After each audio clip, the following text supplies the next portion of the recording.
Okay, so here is the week one review for Plato's Apology. Some preliminary things to remember. 1.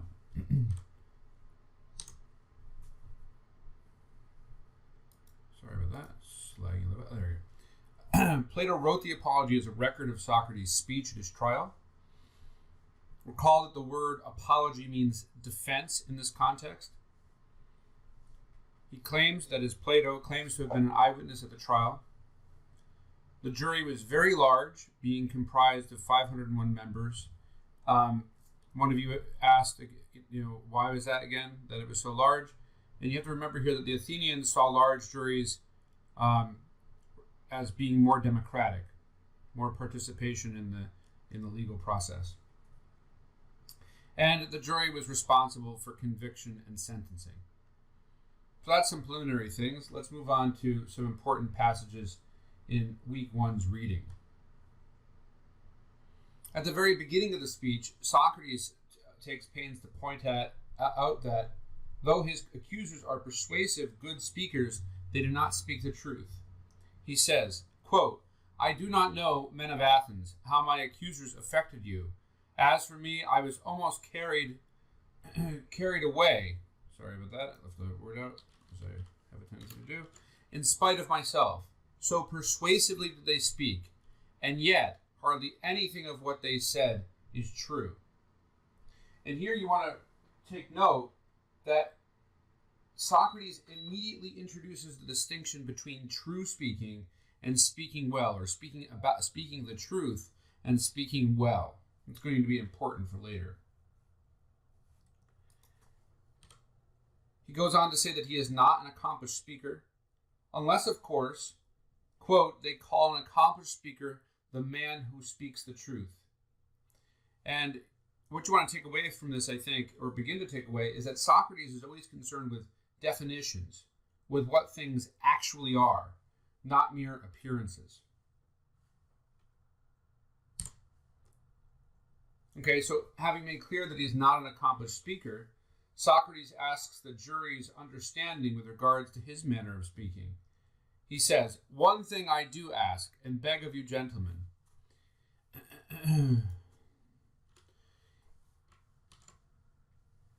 If you hear me making my defense in the same kind of language as I am accustomed to use in the marketplace by the bankers' tables, where many of you have heard me, and elsewhere, do not be surprised or create a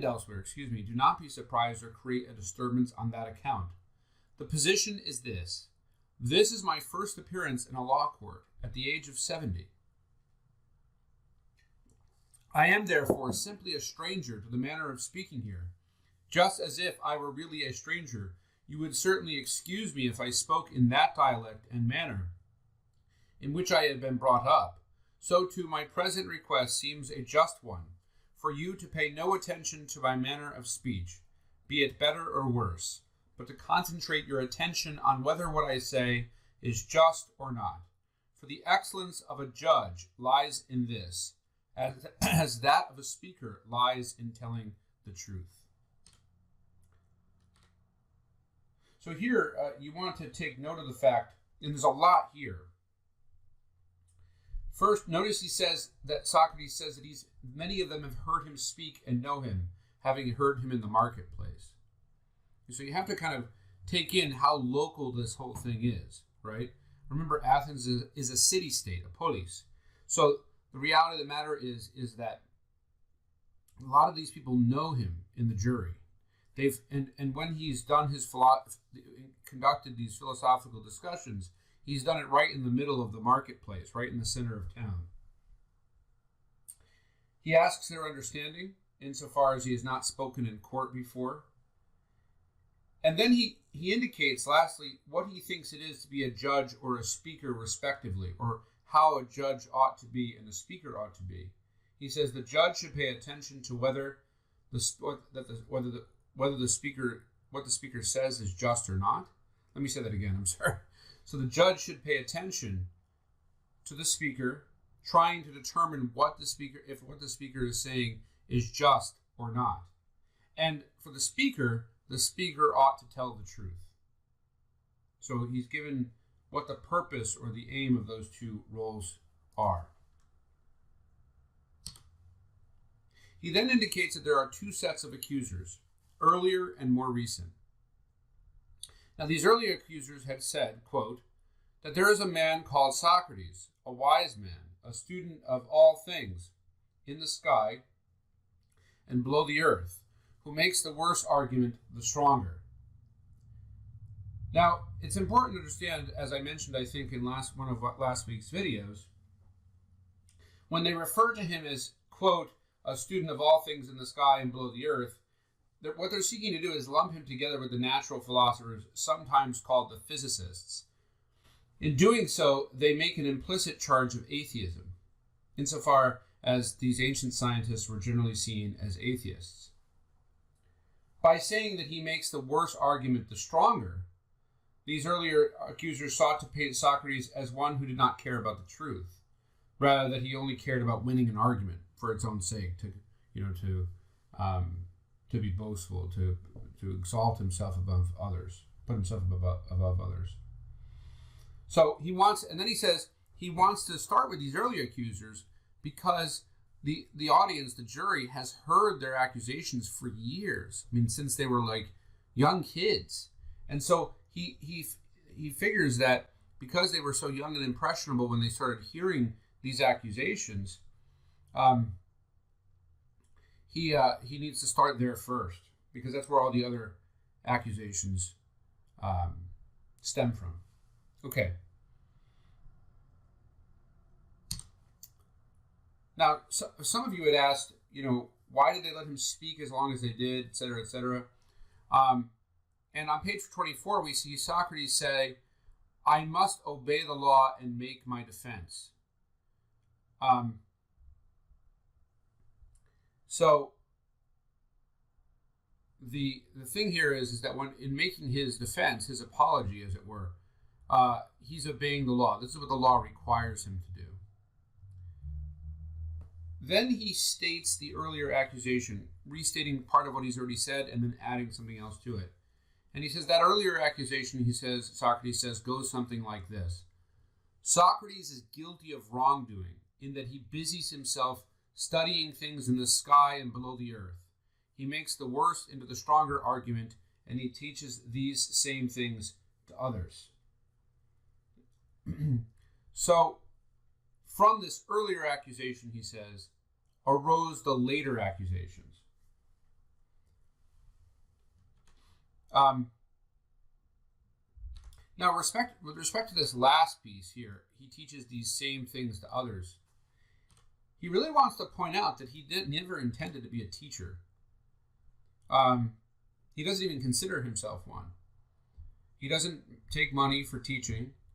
He doesn't really get to work very much at all, as we see later. And of this he says, and if you have heard from anyone that I undertake to teach people and charge a fee for it, that is not true either.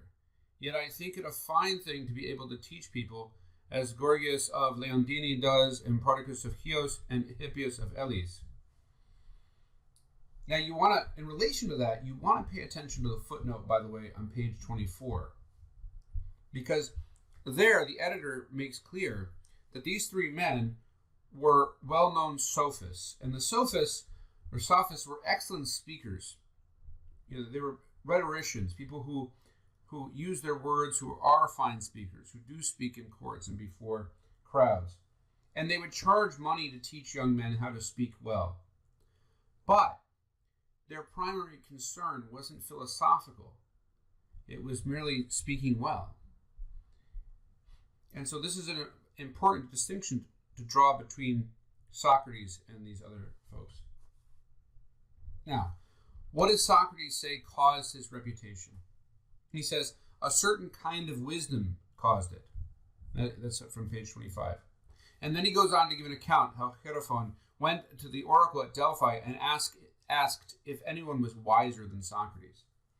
And you'll recall the priestess at the oracle said that no one was wiser.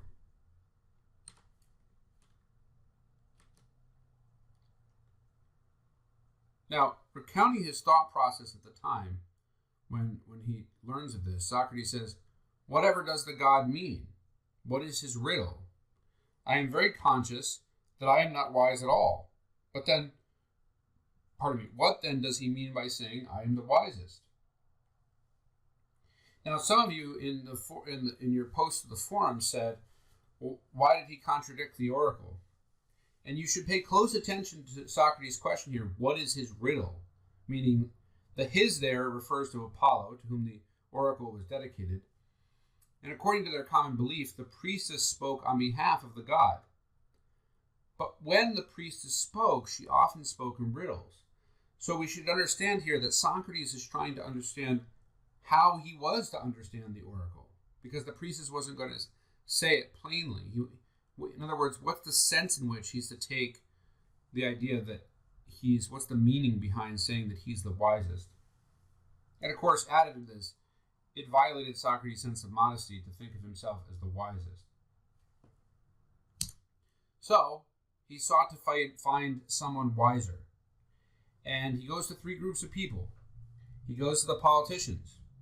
After the politicians, he goes to the poets. And after the poets, he goes to the craftsmen.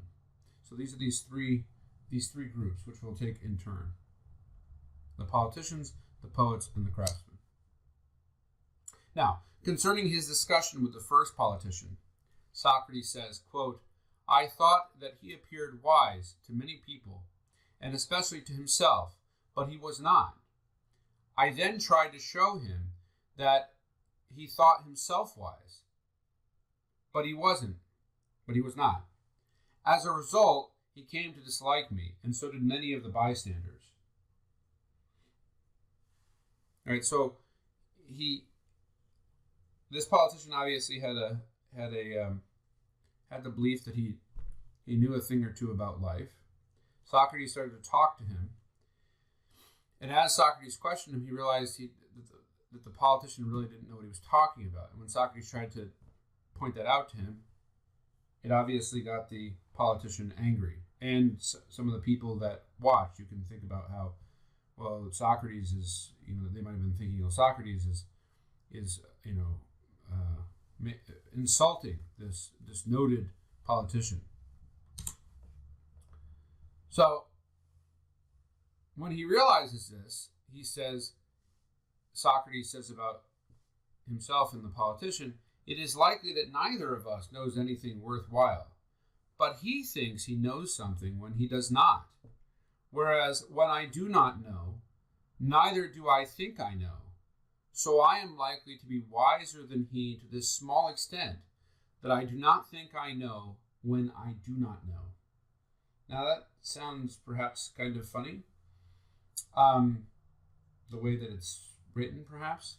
But basically the idea here is the politician thinks he knows things that he doesn't actually know. But Socrates is a bit wiser than he is simply because Socrates knows that he doesn't know certain things. He doesn't believe he knows things he doesn't actually know. And because Socrates has this humble, clear understanding of his own intellect, there's a certain wisdom there. So then, after the politicians, he goes to the poets. And with respect to the poets, he asks them what their poems meant. Because, of course, you'd think that they would know that. But he notices that they could not explain what their poems meant very well, if at all. And he concludes that the poets do not compose their poems with knowledge, but by some inborn talent and inspiration. And of that he says, quote, "At the same time I saw that, because of their poetry, they thought themselves very wise men in other respects, which they were not.